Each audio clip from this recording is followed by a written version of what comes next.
जो है निज़ाम जो है वो कायम किया जा रहा है। तारिक कमर, आपसे ये भी समझना चाहेंगे कि वजीर आजम की चुप्पी को किस तरह से देखा जा रहा है?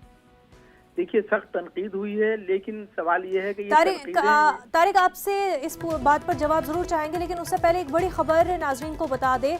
राहुल गांधी का काफिला पहुंचा दिल्ली एयरपोर्ट, लखीमपुर के लिए रवाना होंगे। आपको बता दें राहुल गांधी और उनके साथ 2 सीएम वफ्द निकल चुका है, दिल्ली एयरपोर्ट पहुंच चुके हैं। लखीमपुर के लिए रवाना होंगे राहुल गांधी, लेकिन इंतजामिया का साफ तौर पर कहना कि लखनऊ में उन्हें रोका जाएगा, लखनऊ से आगे उन्हें बढ़ने नहीं दिया जाएगा। राहुल गांधी ने प्रेस कॉन्फ्रेंस में कहा था, मुतालबा किया था कि उन्हें लखीमपुर खीरी जाने दिया जाए, और इसके लिए वो रवाना भी हो चुके हैं, दिल्ली एयरपोर्ट पहुंच चुके हैं।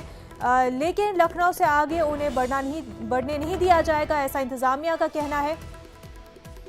फिलहाल की बड़ी खबर आपको बता दें कि राहुल गांधी दिल्ली एयरपोर्ट पहुंच चुके हैं, लखीमपुर के लिए रवाना होने वाले हैं।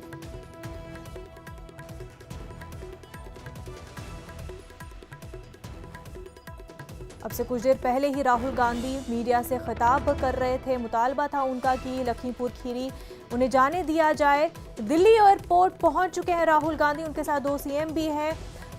उन्होंने साफ तौर पर कहा कि 144 का किसी भी तरह से डिस्टर्ब नहीं होगा। 3 ही लोग हैं, 5 लोगों के होने से जो है एक्ट पर।